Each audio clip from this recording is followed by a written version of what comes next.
Halo semua, selamat datang di Paham Manajemen episode 6.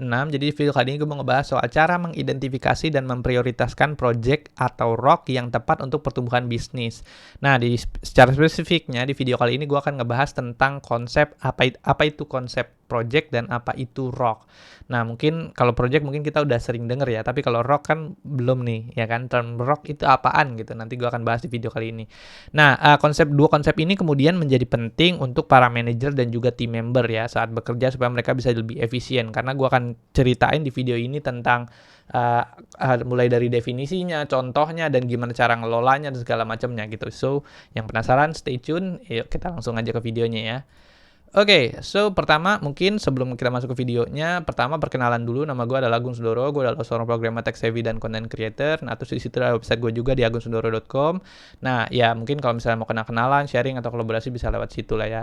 Nah, kebetulan video ini masuk ke dalam salah satu playlist gue yang berjudul Paham Manajemen, di mana playlist ini ngebahas tentang gimana caranya supaya kita bisa lebih produktif dan efisien saat kita bekerja gitu.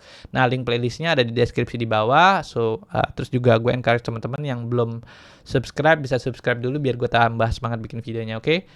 Oke, so lanjut lagi, kita akan masuk ke materinya aja. Yang pertama, gue mau ngebahas dulu tentang apa itu project. Ini sebenarnya adalah suatu term atau konsep yang memang udah umum ya buat kalau misalnya kita kerja di kantor pasti kita pasti selalu based on project gitu ya. Oke, kita start dulu dari definisi. A project is a temporary endeavor undertaken to create unique product, service, or result. Jadi sebenarnya project itu adalah suatu aktivitas yang temporary atau bisa ada waktunya untuk membuat suatu produk atau jasa ataupun suatu hasil tertentu. Misalnya kalau misalnya dalam sisi arsitektur ngebangun gedung gitu. Jadi project gedung A misalnya kayak gitu. Itu yang dimaksud dengan project. Nah, kalau misalnya dalam suatu perusahaan consulting misalnya membangun misalnya projectnya meningkatkan produktivitas bekerja gitu untuk klien X. Nah, kayak gitu-gitu itu juga termasuk project gitu. Lanjutnya adalah it is characterized by defining beginning and end time, specific objective to be met and allocated resources such as people, money, and equipment. Jadi dia itu terkarakterisasi dia punya waktu yaitu dari mulai dan ada waktu akhirnya gitu ya, dan juga ada beberapa spesifik objektif yang harus suatu tujuan yang harus dicapai, yaitu mulai dari resources such people dan juga uang dan pokoknya macam-macam gitu ya. Projects are distinct from ongoing operation and typically involve series of interrelated tasks or activity aimed to achieving project goal within specific constraint. Jadi maksudnya gini, kalau kita bekerja itu ada yang namanya suatu aktivitas yang kita sebut dengan bau ya. Business as usual, artinya suatu aktivitas yang kita lakukan sehari-hari yang tidak cukup unik gitu ya. Maksudnya ya udah kayak gitu aja. Misalnya kayak contoh melakukan pelaporan, terus juga misal melakukan handling client request, handling customer request, kayak gitu-gitu kan, itu adalah suatu pekerjaan-pekerjaan yang umum atau business as usual gitu kan. Jadi itu bukan termasuk ranah project. Tapi kalau project ini adalah suatu aktivitas yang cukup unik. Misalnya kalau kita mau membuat suatu fitur tertentu gitu, atau mau ngebangun gedung B gitu. Itu kan suatu pekerjaan yang berbeda gitu kan. Itu yang dimaksud dengan project. Nah, mungkin contoh lagi ya, karakteristik yang membedakan antara business as usual dan juga project adalah yang pertama temporary. Project itu ada waktunya gitu. Jadi ada waktu mulai dan ada waktu akhirnya. Itu yang pertama. Yang kedua adalah project itu unique. Each project is distinct and different from routine operations. Pokoknya dia berbeda banget gitu. Kalau melakukan pelaporan doang mah itu bukan project namanya. Jadi dia cukup unik gitu. Misalnya membangun fitur A, membangun fitur B kalau dalam dunia IT kayak gitu-gitulah. Yang ketiga adalah purposeful. Project are undertaken to achieve specific objective or outcome. Sama yang gue bilang tadi kan di atas juga udah dibilang untuk menghasilkan suatu produk, jasa maupun suatu hasil tertentu. Misalnya mau meningkatkan jumlah penjualan berapa kayak gitu-gitu dengan melakukan apa. Itu juga salah satu contoh project. Lalu constraint juga, project are conducted within constraints such as time, cost, scope, quality, and resources. Jadi ya ada constraint-nya, jadi nggak unlimited gitu kan. Kalau kita melakukan suatu project tertentu harus ada, misalnya harus selesai dalam jangka waktu setahun, 6 bulan, 3 bulan, atau sebulan kayak gitu-gitu. Itu namanya constraint gitu ya. Nah, kemudian beberapa contoh project yang konkretnya adalah, ini gue ngambil yang apa namanya dalam dunia IT gue, biasanya itu kita melakukan yang namanya launching a new product or services. Jadi kalau misalnya ada suatu perusahaan IT, itu biasanya kita project-projectnya adalah untuk melakukan launching a new product or services, atau kita membangun suatu fitur tertentu dalam suatu produk. Itu yang pertama. Yang kedua adalah mengimplementasikan software system upgrade, misalnya itu project juga. Jadi kalau misalnya kita mau mengupgrade sesuatu, apa aja yang harus dikerjain nih, bla bla bla, itu kan agak cukup kompleks kan. Jadi kita harus bikin projectnya juga. Yang ketiga ada organizing marketing campaign or event. Misalnya kalau suatu perusahaan itu mau melakukan marketing campaign, misalnya kayak Google Ads, Facebook Ads secara digital, atau juga YouTube Ads, atau juga misalnya mau melakukan apa namanya marketing campaign secara offline atau onsite, misalnya membuat event dan segala macam kayak gitu, itu juga salah satu termasuk project. Terus yang keempat, contoh lainnya adalah conducting research and development initiative. Misalnya, contohnya kalau perusahaan tersebut pengen meningkatkan apa namanya well-being dalam suatu perusahaan, supaya nih para pekerjanya tuh tidak apa namanya burnout. Gimana caranya? Misalnya mereka melakukan riset and development, misalnya mereka terus juga mereka apa namanya membuat apa suatu hasil riset dan kemudian bisa dijadiin SOP gitu, atau misalnya dijadiin hasil risetnya kemudian bisa dibagikan ke para team member yang ada di dalam suatu perusahaan, itu juga bisa juga. Atau melakukan research and development, misalnya ada teknologi baru gitu kan. Nah, kita pengen mengadopsi teknologi ini gitu. Nah, itu bisa juga gitu dengan membuat suatu project atau dengan melakukan research and development initiative gitu. Itu beberapa contoh project.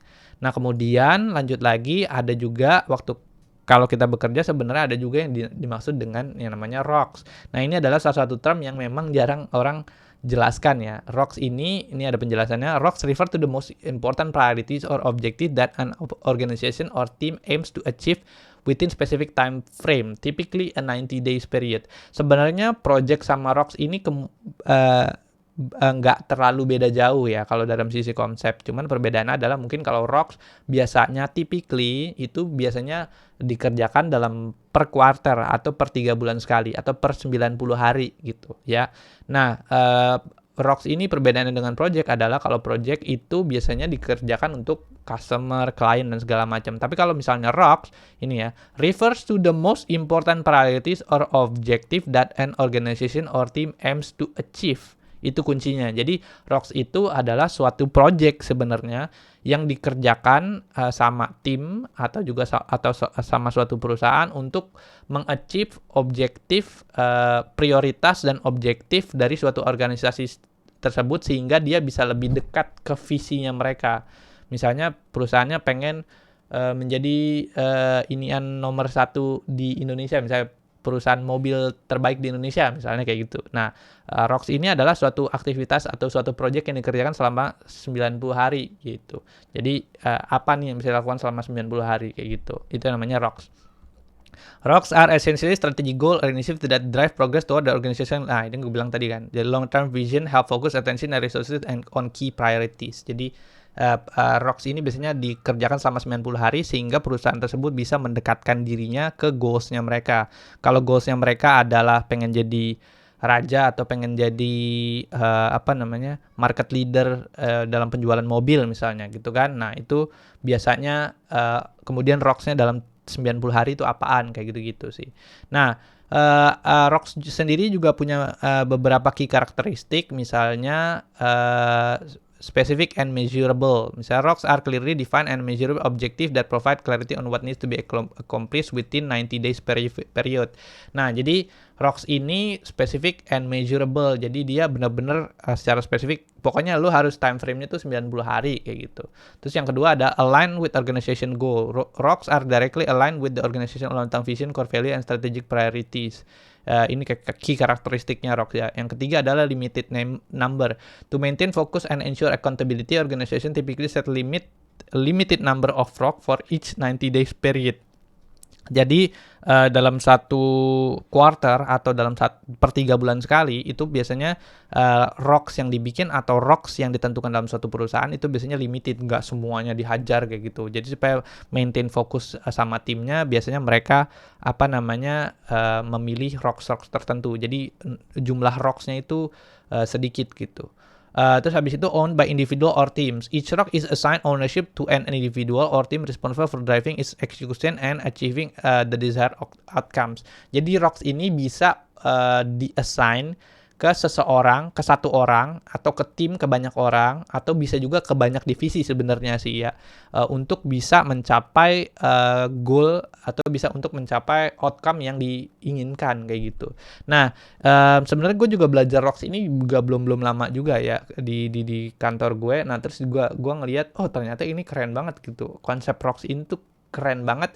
Kenapa? Salah satunya yang menurut gue juga keren adalah karena kalau misalnya kita bekerja itu biasanya kan kita membuat project ya kan, entah itu saat kita membuat project untuk klien atau customer itu kita biasanya membuat yang namanya project requirement dan juga project brief gitu kan. Tapi biasanya timeline itu nggak jelas gitu. Misalnya 6 bulan, setahun dan segala macam gitu. Atau mungkin kita bikin internal project dalam suatu perusahaan itu biasanya timeline-nya nggak jelas. Tapi dengan menggunakan rocks ini, karena time-nya limited untuk 90 hari aja, jadinya kita bisa jadi lebih fokus gitu. Oh, kira-kira apa yang bisa gue kerjakan selama 90 hari ini atau per quarter ini ya. Oh, kayaknya gue bisa mengerjakannya hanya sampai sini aja gitu kan. Nah, ini sesuai juga nih kalau misalnya kita kerja di dalam dunia IT kan ada yang namanya continuous improvement ya kan, atau kaizen. Jadi bukan gimana caranya kita bisa menghasilkan sesuatu yang jebret langsung gede banget, enggak, tapi juga melakukan iteratif proses gitu kan, meningkatkan kualitas secara terus menerus, itu kaizen kan, continuous improvement, jadi secara terus menerus. Nah, dengan menggunakan yang gue rasain sendiri saat gue bekerja dengan menggunakan rocks ini, ya akhirnya perusahaan bisa jadi lebih efektif gitu dan juga bisa lebih fokus gitu. Karena 90 hari apa nih yang bisa kita kerjain gitu kan, bener-bener fokus. 90 hari achievementnya ini, proses evaluasi, planning, dan eksekusinya udah selesai, lalu pindah lagi ke 90 hari berikutnya, terus kayak begitu. Itu yang dinamakan dengan rocks ya. Nah, terus sekarang kita masuk ke arah konkretnya ya. Kalau di kantor gua mungkin contohnya adalah, mungkin ini gue udah bahas di video sebelumnya, gue udah pernah ngebahas soal tentang metode PARA. PARA itu sebenarnya adalah gimana caranya kita untuk bisa mengorganisasikan catatan kita dalam suatu organisasi sehingga orang-orang tuh bisa paham. Nah, PARA itu terbagi menjadi 4 ya, Projects, Area, Resources, and Archive. Nah, cuman kita yang akan ngebahas di sini cuman P-nya aja ya, atau projects-nya aja gitu. Jadi di sini projects-nya ini kita sebenarnya projects itu bisa berbentuk contohnya kayak complete web page design, kalau misalnya dalam dunia IT ya, buy new computer, renovate bedroom, dan segala macam gitu. Ini konsepnya berbeda ya dibandingin sama kalau misalnya arsitektur, misalnya ngebangun gedung gitu 1 tahun atau 2 tahun atau 5 tahun, itu kan berbeda ya. Tapi kalau misalnya dalam dunia IT biasanya kita bisa ngeset per continuous improvement gitu ya, per cang-cang gitu, jadi per 90 hari segala macam kayak gitu. Nah, biasanya kalau di kantor gue itu biasanya kita membuat suatu project itu dimasukkan ke dalam folder projects gitu sih. Jadi kayak gitu. Nah, terus kita pakai struktur foldernya namanya PARA. Ini digunakan untuk store sebagai storage atau penyimpanan untuk project-project yang ada di kantor. Gue bisa pakai PARA ini gitu. Nah, mungkin kalau pengen lebih dalam lagi mungkin bisa ntar gue kasih linknya di deskripsi soal gimana caranya membangun otak kedua di suatu perusahaan, kolaborasi di suatu perusahaan kayak gitu. Nah, itu ya, ini untuk sebagai storage, untuk penyimpanan si project-project. Jadi project apa aja yang ada di dalam suatu perusahaan itu kita bisa lihat di folder projects gitu. Nah, terus ini video gue sebelumnya gue udah ngebahas soal U-Track ya. Itu U-Track adalah project management tools yang digunakan untuk gimana caranya kita bisa mengorganisasikan project sehingga project itu tuh bisa termaintain, tereksekusi dengan baik gitu ya. Kalau pengen lebih dalam soal ini, nonton video gue lagi sebelumnya, gue udah bahas supaya nggak panjang-panjang. Nah, biasanya rocks itu kita masukkan ke dalam U-Track ini. Fungsinya apa? Supaya kita nggak ribet gitu kan. Untuk tadi gue bilang untuk melakukan planning, melakukan eksekusi segala macam, komunikasi, kolaborasi antar isu dan project supaya lebih mudah gitu dengan menggunakan U-Track ini gitu. Nah, kalau di kantor gue pakai U-Track ini. Nah, mereka biasanya tuh bikin board sendiri. Di sini namanya mungkin company spasi projects kayak gitu-gitu. Nah, itu isinya adalah project-project dalam suatu perusahaan tersebut gitu, di mana entah itu dalam sisi marketing, sales kah, IT segala macam, pokoknya gitulah. Ntar ada projects-nya di situ. Kayak gitu sih. Nah, oke, mungkin gua akan kasih contoh yang parahnya aja ya. Tapi kalau misalnya U-Track nih gua nggak bisa kasih contoh karena mungkin ya agak dalam, masuk ke dalam perusahaan gitu. Tapi gua akan kasih gambarannya aja kalau untuk U-Track-nya. Sekarang kita seperti biasa kita pindah dulu ke Obsidian ya kan.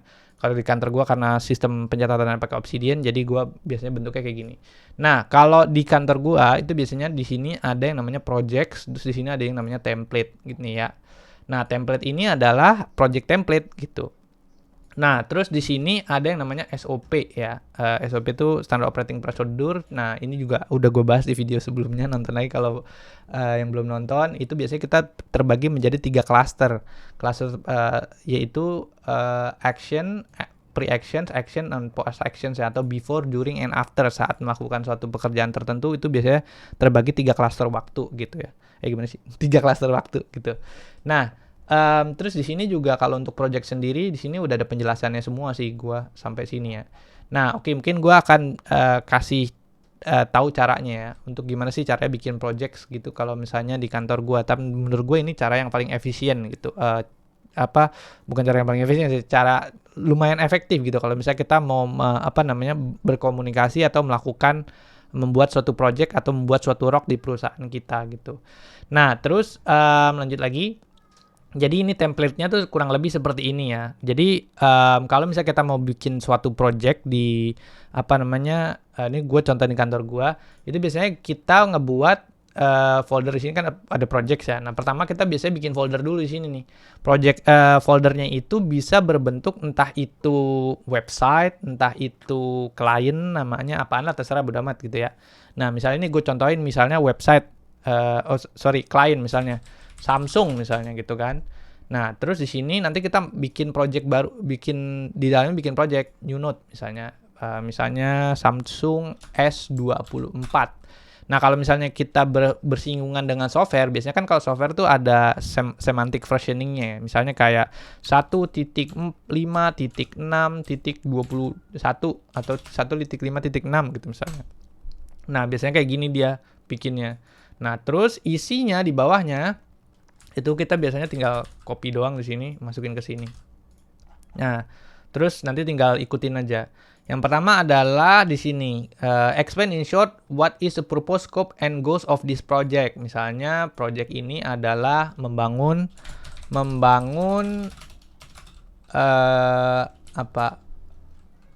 handphone yang rigid dan disukai customer misalnya kayak gitu ya. Kayak gitu, nih kan contoh aja, template-nya kayak gini. Nah, terus abis itu biasanya ada links-nya, ada U-Track.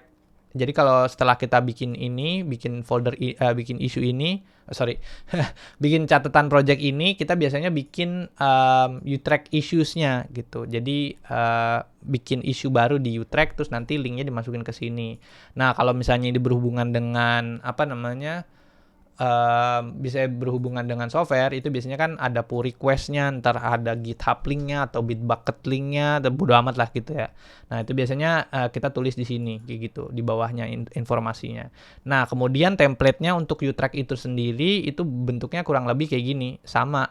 Judulnya ada project title dan juga ada semantic versioning-nya tadi ya. Contohnya ada S24 Samsung S24 terus 1.5.6 gitu kalau software. Kalau misalnya enggak, ya nama projectnya apa gitu, project title-nya apa. Terus ada atributnya di U-Track, kita ngeset bahwa tag-nya biasanya nama perusahaannya apa, habis itu di sini atau nama kliennya apa, terus di sini hashtag project gitu. Biasanya kalau di gua gitu untuk kebutuhan mempermudah melakukan pencarian.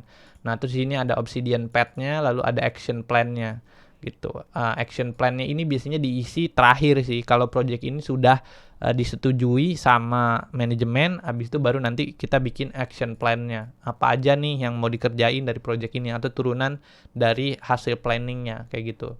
Nah, kayak gitu sih. Terus habis itu tinggal dihapus aja ini apa namanya.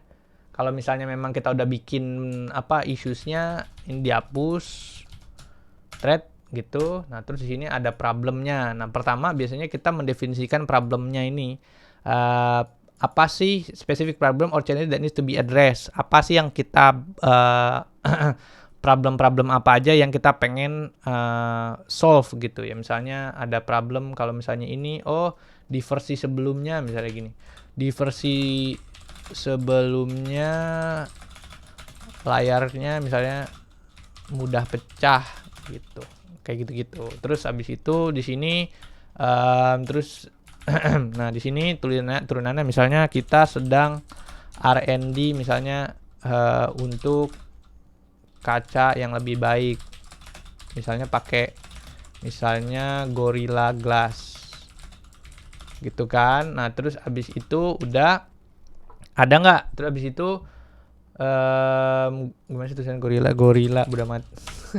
Nah, what are the immediate consequences or risks associated with the problem? Nah, jadi ada nggak resiko-resiko saat dia itu project ini mau dikerjakan gitu. Misalnya kita pengen melakukan research R&D untuk Gorilla Glass gitu. Nah, ada nggak konsekuensi dari problem ini gitu. Kalau misalnya problem ini tuh tidak dikerjakan secara langsung gitu. Atau misalnya kita mau mulai take on project ini, ada nggak resiko-resikonya, nanti ditulis di sini kayak gitu. R&D misalnya R&D akan memakan waktu lama, sedangkan customer complain itu kan, direct impact dari dengan problem ini misalnya juga customer complain karena HP-nya kacanya cepat pecah misalnya kayak gitu-gitulah. Nah, udah nanti dijawab sini di sendiri problem dan bla bla bla, mendefinisikan problemnya di sini secara jelas, bla bla bla, udah. Nah, terus di sini ada feasibility study juga. Jadi setelah kita melakukan mendefinisikan problem dalam suatu project ini, kemudian kita mendefinisikan feasibility study-nya juga. Jadi based on departemen biasanya. Kalau gua itu kan IT ya. Jadi gua nggak bodo amat yang atasnya ini gua hapus, terus di bagian sini ya. Jadi technical feasibility-nya aja. Nah, nanti kita ngejawab sendiri nih di sini. Apakah ada technical limitations or challenges misalnya ada misalnya R&D Gorilla masih jalan. Misalnya ada vendor yang rese bodo amat gitu-gitu. Dokumentasi teknologi baru belum ada misalnya kayak gitu-gitulah.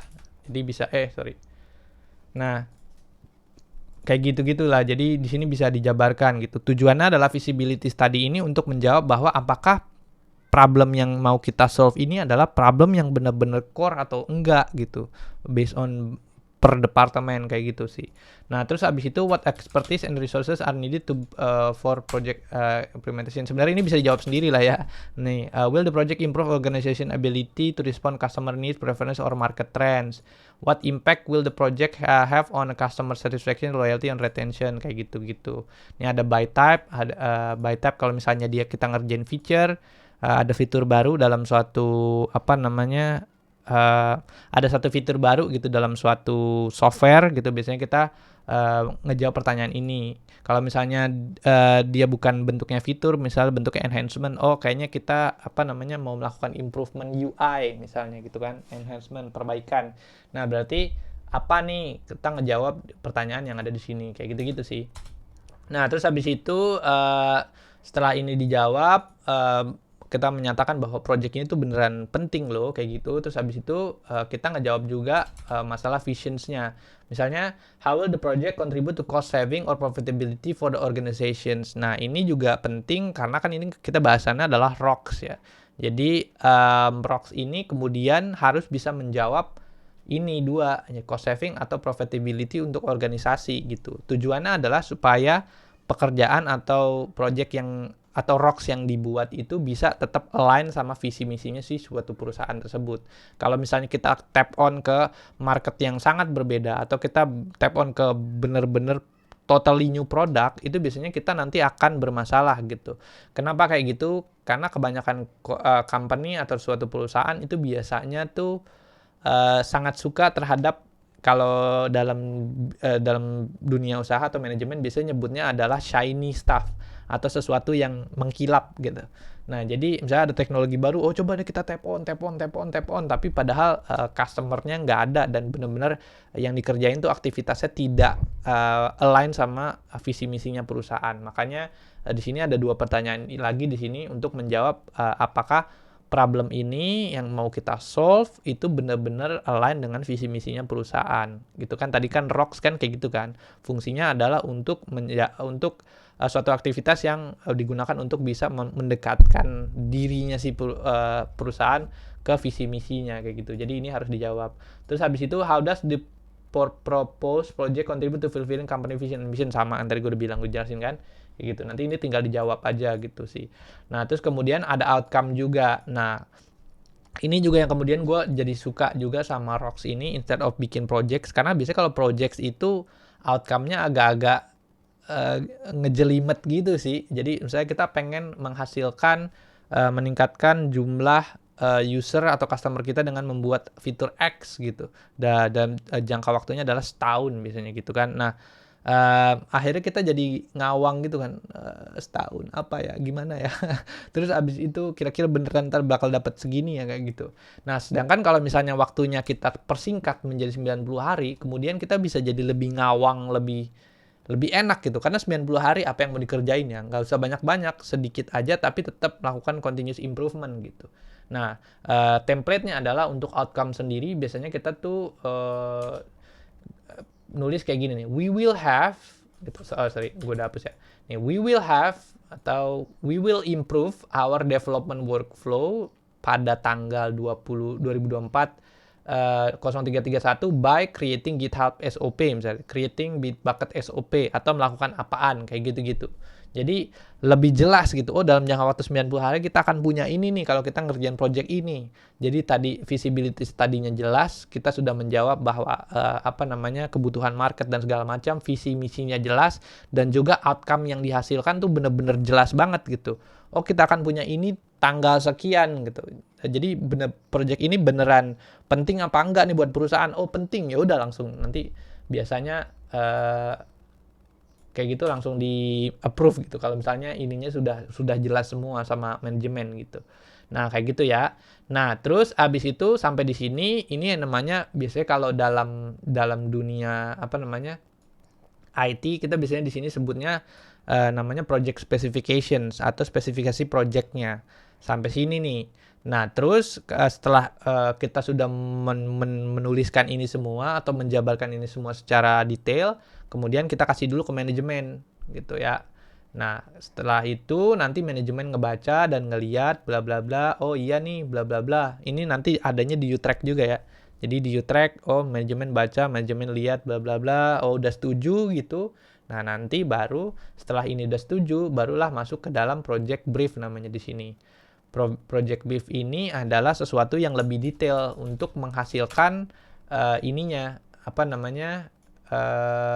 untuk menghasilkan detail dari spesifikasi yang dibutuhkan. Oh, kita pengen bikin kaca yang lebih bagus bla bla bla gitu. Berarti turunannya apa sih kayak gitulah.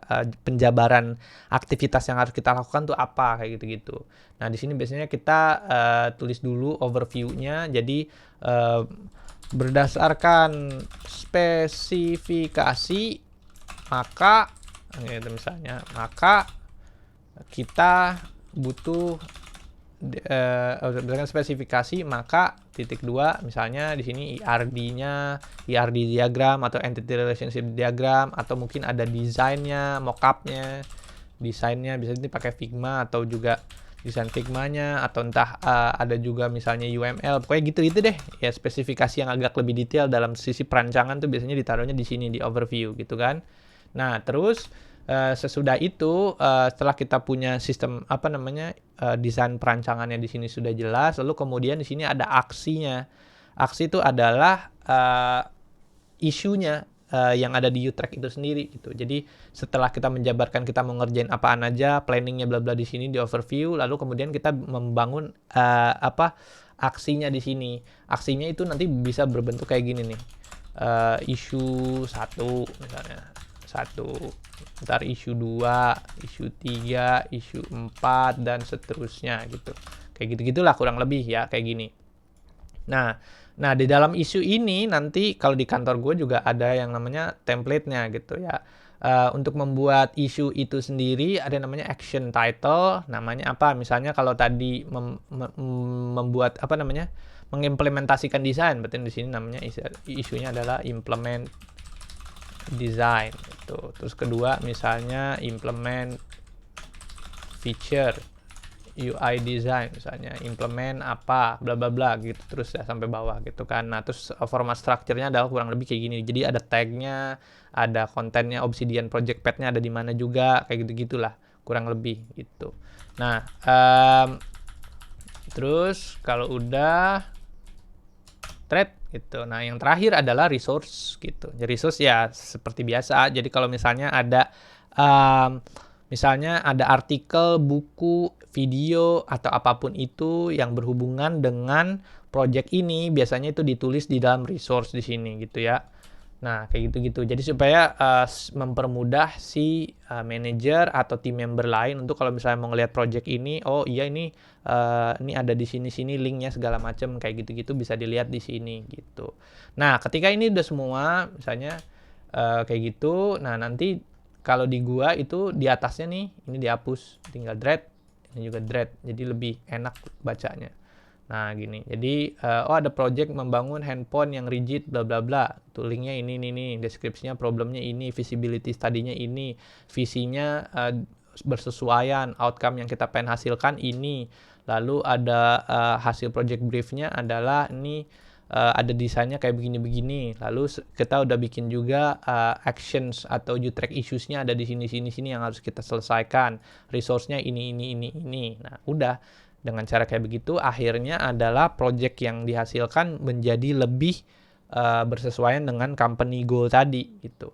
Nah, ini yang kemudian gue jadi, oh gini ya gitu. Gue juga baru belajar nih, terus ternyata seru banget gitu. Oh, ketika kita ngebuat apa namanya nggak cuman project base doang, tapi kita membuat rocks gitu dalam suatu perusahaan, sehingga apa yang kita kerjakan di dalam suatu perusahaan kemudian bisa mengakselerasi perusahaan tersebut gitu untuk mencapai visi misinya ke depannya jadi lebih bagus lagi dan lebih cepat lagi gitu. Ini gitu sih. Jadi ini sih yang gue pelajarin soal projects dan juga rocks di kantor gue gitu. Ini gue sharing aja teman-teman ya. Mungkin kalau ada pertanyaan atau mungkin kalau ada ide lagi, oh nih harusnya nggak kayak gini, harusnya nggak gitu, mungkin kita bisa diskusi lagi di komentar di kolom komentar di bawah ya.